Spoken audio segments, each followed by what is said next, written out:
doctor the next day came and he said, look, he said, I'm going to refer you to a different hospital that specialises in serious diseases. There's another word. Serious infections and diseases.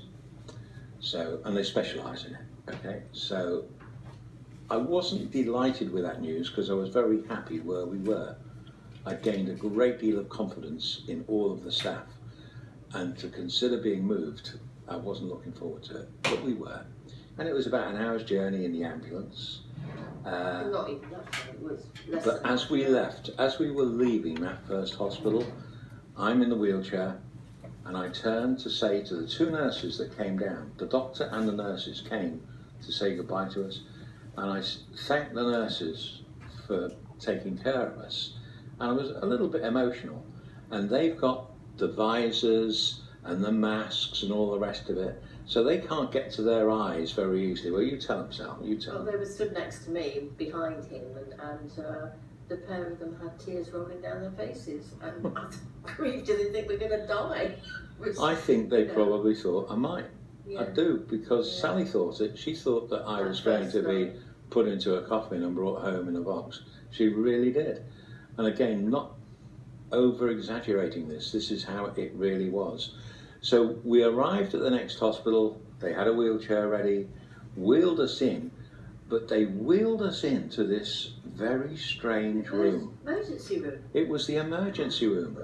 All grey walls, very cold in its ambience, if you Two like. very, very thin gurney beds. Yeah, in there. and we were laying down for 4 hours. 4 We were hours. laying down in ER for 4 hours, and every minute of those 4 hours were being worked on.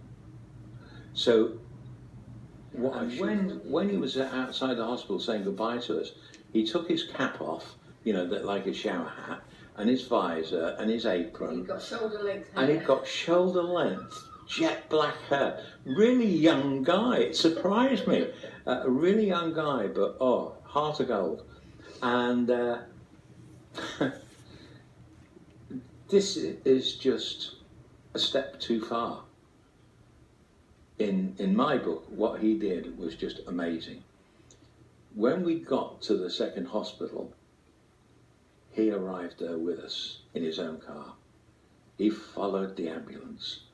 And when we went into ER, he gowned up, put all his stuff on, and he talked the doctor through everything that we'd gone through. But they still did it all over again. And yet they never took any of that first hospital's test results. They got the whole lot. Everything was there. And they said, no, we want to do our own. So it was all of the blood tests. Anything again, except for the CT. X-rays. It was absolutely amazing. And ECG, EKG, you know, the whole lot. And 4 hours later, we were put on this ward we're on now, but in a different room where we didn't have natural daylight. There was a window, but it looked onto another building very close. Just a few meters away. It was a pass. So it was a very, very dark room. Even the nurses said, no sunlight, you know, you need sunshine. And then as we were getting better, no, I'm skipping too far ahead, I'm sorry. So the word respirator was used at this hospital in the ER room. We'll probably put you on a respirator. Now, I have worked with hospitals in the UK, and because of my job visiting patients who've been really ill, and I've seen lots of people that have been on respirators, and I'm not trying to scare anybody because this just scares me, and not many of them survived. So I thought, bugger that, I am not going on a respirator, even though I need oxygen in my lungs, I'm not going to go on a respirator.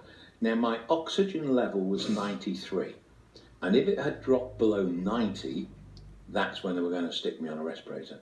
So I then thought to myself, even though I wasn't well, you know, this is the night after Sally really thought I was going to pass away. I thought to myself, I have got to do something with my lungs.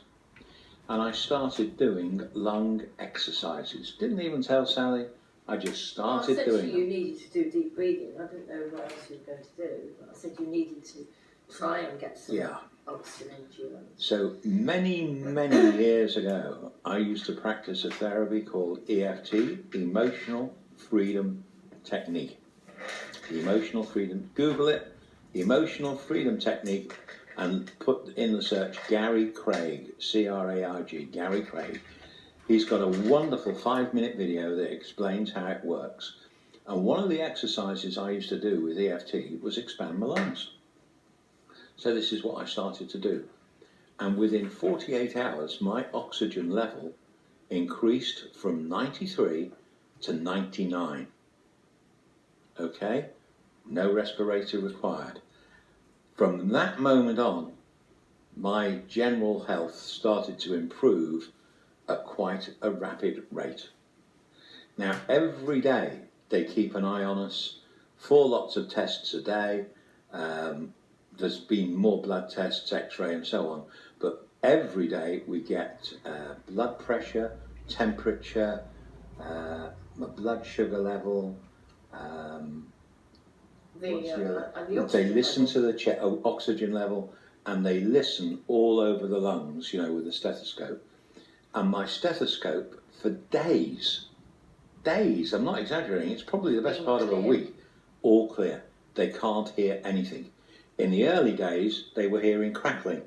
Now there's nothing, it's all clear. All of our test results are really good, really, I don't want to use the word positive, but really, really good results. I don't want to use positive because this is the nasal test that goes up the nose, down the throat, that checks for the virus, and you either have a positive or a negative result. And I'm getting positive results. I've had one negative, but at the moment I'm still on positive, and I need that to become a series of negatives before we're released out of the hospital. So that's the first thing to look out for: a cough, a fever, a throat. Now, we didn't have the throat, but we got